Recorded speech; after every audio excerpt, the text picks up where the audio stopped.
नमस्कार, मैं उत्कृष्ट प्रताप सिंह और आप देख रहे हैं टीवी 9 भारतवर्ष। आज देश के सबसे बड़े छात्र संघ दिल्ली यूनिवर्सिटी स्टूडेंट्स यूनियन के अध्यक्ष पद और बाकी सभी 3 पदों के लिए चुनाव चल रहे हैं, पोलिंग की जा रही है। पर दिल्ली यूनिवर्सिटी की बात हो और चुनाव आम हो, ऐसा तो हो ही नहीं सकता। आज दिल्ली यूनिवर्सिटी में जो कुछ चल रहा है, जितनी बातें निकल कर आ रही हैं, चाहे फिर वो वोट चोरी की हो, एनएसयूआई पर मार पिटाई झगड़े का इल्जाम हो, या फिर मासूम शर्मा और संजय दत्त की चुनाव प्रचार में एंट्री हो, इन सभी बातों पर बात करने के लिए आज हमारे साथ खास मेहमान मौजूद हैं। दिल्ली यूनिवर्सिटी स्टूडेंट्स यूनियन के अध्यक्ष रौनक खत्री। बहुत बहुत स्वागत रौनक भाई आपका।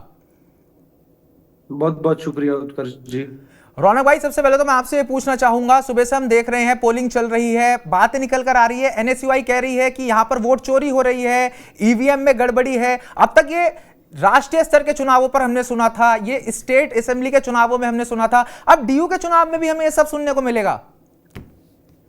देखिए, डुस्सू की राजनीति देश का भविष्य तय करती है। डुस्सू से जो नेता निकल कर जाते हैं, कल को वो देश की कमान को संभालते हैं, और उस देश की कमान को संभालने के लिए करप्ट लोग अगर आज दिल्ली यूनिवर्सिटी में अपनी मनी और मसल पावर दिखाकर अगर चुनाव जीतने का प्रयास कर रहे हैं, तो कल को देश की राजनीति में जब ये लोग जाएंगे, तब भी मनी और मसल पावर का दबदबा रहेगा। इसलिए इस चुनाव में हमें वोट चोरी देखने को मिल रही है। नहीं तो ये आप रौनक भाई किस बेसिस पे आप लोग ये बात बोल रहे हैं, क्योंकि कोई छोटी बात तो है नहीं। अगर आप सीधा ईवीएम पर इल्जाम लगाते हैं, ईवीएम तो वो प्रोसीजर है जिसके जरिए भारत का हर चुनाव होता है, वो छोटे से छोटा हो, बड़े से बड़ा हो। तो अगर आप ईवीएम पर इल्जाम लगा रहे हैं, वोट चोरी की बात कर रहे हैं, तो उसका कोई ना कोई आधार होगा आपके पास। आपको क्यों लगता है कि यहां डीयू में वोट चोरी हो रही है? देखिए, वोट चोरी का अपना एक प्रोसेस है कि कैसे वोटों को मैनिपुलेट किया जाए। इसमें वोटर आईडी कार्ड तो होता नहीं है कि नाम बदल कर और बच्चे का वोटिंग हम लोग करवाने का प्रयास करें। छोटे छोटे प्रयास हमें देखने को मिले। पहला प्रयास मैं आपको बताता हूँ। डुसू का जो प्रेसिडेंशियल कैंडिडेट है आर्यन, उनके आप देखोगे, ये बैलेट मैं आपको स्क्रीन में दिखा देता हूँ, कैसे नाम के आगे जो है थंबनेल, जो थंब प्रिंट आप देख सकते हो, निशान शाही का आपको दिखेगा, इंक का। ये पहला सबूत है। दूसरा सबूत आपको मैं बताऊं, लिंक्डो कमेटी की 5,000 रुपए की गाइडलाइंस के तहत आप चुनाव प्रचार कर सकते हो। अच्छा। और उसी चुनाव प्रचार में मासूम शर्मा जी को यूनिवर्सिटी बुलाया जाता है, 2 दिन कैंपस में घुमाया जाता है। तो क्या कोई भी कलाकार दिल्ली विश्वविद्यालय के अंदर बिना पेमेंट लिए या अपने बिना फीस चार्ज करे आ सकता है कैंपेनिंग करके? नहीं। ये कहने की बात होती है कि वो हमारे रिश्तेदार है, वो हमारे नहीं, जानकार मैंने है। मैंने देखी, आपने जब उन पर इस तरीके की बात करी कि मासूम शर्मा आए हैं, उन्होंने कुछ पैसा लिया होगा, तो उसमें मासूम शर्मा का भी एक जवाब आया, वही मैंने देखा कि मेरे पारिवारिक संबंध है, मैं उसलिए आया हूं। तो अब आप क्या सोचते हैं कि क्या सच में ऐसा है? निश्चित रूप से आप उनसे कोई भी गाना अगर बनवाते हैं, मेरे एक मित्र ने भी उनसे गाना बनवाया, तो उन्होंने 9 लाख रुपए गाने बनाने के चार्ज करे थे। जब कोई कलाकार, और मैंने अपनी रेफरेंस से भेजा था, तो उन्होंने 9 लाख रुपए में वो गाना बनाया। और रही बात पारिवारिक संबंध की, तो पारिवारिक संबंध में आदमी कैंपेनिंग तो कर सकता है। गाना बना रखा है आर्यन मान के लिए, गाना तो फ्री में नहीं बनाया होगा। प्रोफेशनल लाइफ अलग है पर्सनल लाइफ से। तो तो ये आप आरोप निराधार है, ये बातें निराधार है कि हमारे पारिवारिक संबंध थे। पारिवारिक अगर संबंध है तो वो पिछले चुनाव में भी देखने को मिलते हैं। पिछले चुनाव में मासूम शर्मा कहीं नहीं थे आर्यन की कैंपेनिंग के लिए या एबीवीपी के कैंपेनिंग के लिए। तो रौनक भाई, बड़े बड़े सितारे चुनाव में उतरे हैं, संजय दत्त हैं, मासूम शर्मा है, तो क्या एनएसयूआई का चुनाव कमजोर हो गया इन बड़े सितारों के आने से? देखिए, क्या चुनाव एनएसयूआई पर घबरा गई? देखिए, फर्स्ट ईयर के जो स्टूडेंट्स हैं, वो बड़े ही फर्स्ट ईयर के ही हैं, वो फ्रेशर्स हैं एक तरीके से।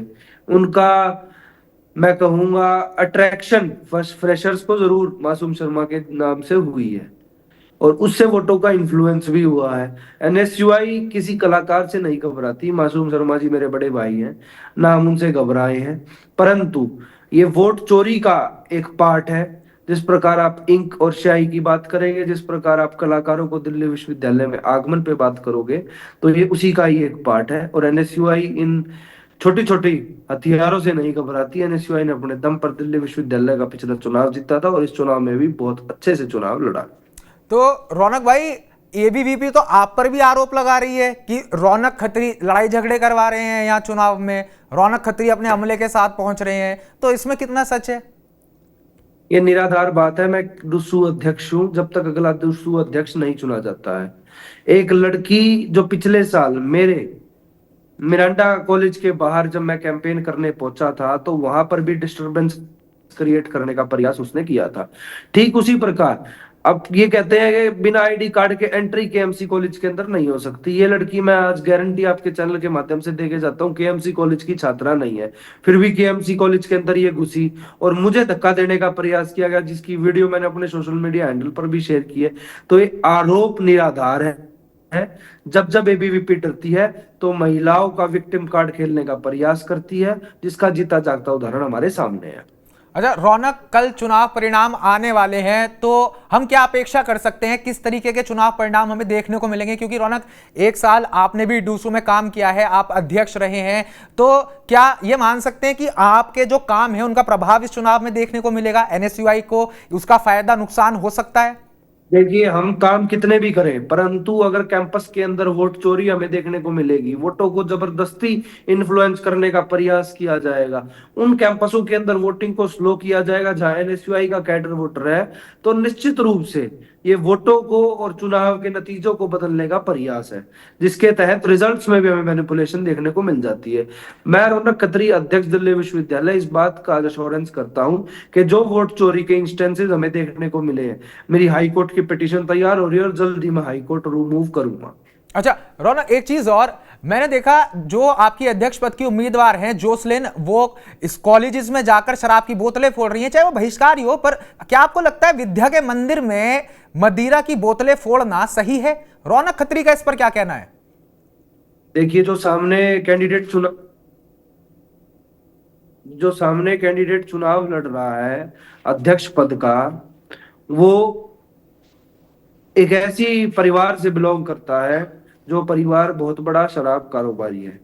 परंतु मेरा इसमें व्यक्तिगत राय ये है कि छात्रों को समझना पड़ेगा, अगर जोसलिन नंदिता चौधरी ने शराब की बोतल फोड़ी है तो उसका परिवार पर कोई लांछन नहीं उसने लगाया। उसने सिर्फ ये कहा है कि शराब की नगरी डीयू को हम नहीं बनने देंगे, जो निश्चित रूप से हर एक छात्र और एक अच्छा छात्र प्रतिनिधि कामना करता है। चलिए, आप भी रौनक बहुत व्यस्त होंगे, बात में समझता हूं। चलते चलते आपसे बस एक छोटा सा सवाल मैं करूंगा। उमांशी लांबा के निर्दलीय खड़े होने से क्या एनएसयूआई को नुकसान होगा? क्योंकि जब दो स्ट्रॉन्ग फीमेल कैंडिडेट एक दूसरे के सामने हम देख रहे हैं तो जाहिर सी बात है किसी को फायदा किसी को नुकसान होना ही है। तो आप उमांशी का इस तरीके से चुनाव में उतरने को किस तरीके से देखते हैं? देखिए, उमांशी अगर चुनाव लड़ रही है तो मैं उसको बधाई दूंगा सबसे पहले तो, और निश्चित रूप से कि वोटों का डाइवर्जन हमें देखने को मिलेगा, कुछ वोट एबीवीपी की और कुछ वोट एनएसयूआई की। निश्चित रूप से ये निर्दलीय कैंडिडेट जो है काटने का काम करेगा, परंतु छात्रों को जिस पर विश्वास होगा वो डूसू का अध्यक्ष जरूर बनकर आएगा। ठीक है रौनक, आप इतने बिजी दिन में भी हमारे साथ जुड़े, आपने मेरे टाइम दिया, इसके लिए बहुत बहुत धन्यवाद। शुक्रिया जी। तो अभी आपने देखा डूसू के अध्यक्ष रौनक खत्री हमारे साथ थे और आज दिल्ली विश्वविद्यालय में चुनाव के दौरान जो कुछ चल रहा है उस पर उन्होंने अपनी राय रखी। तो मैं आपसे पूछना चाहूंगा, आपको क्या लगता है उनके आरोप कितने सच हैं, एबीवीपी के आरोप कितने सच हैं, और डूसू का अगला अध्यक्ष कौन बनने वाला है, आर्यन मान या फिर जोसलिन चौधरी? कमेंट बॉक्स में कमेंट कर जरूर बताइए, क्योंकि यह आज का सबसे हॉट टॉपिक है।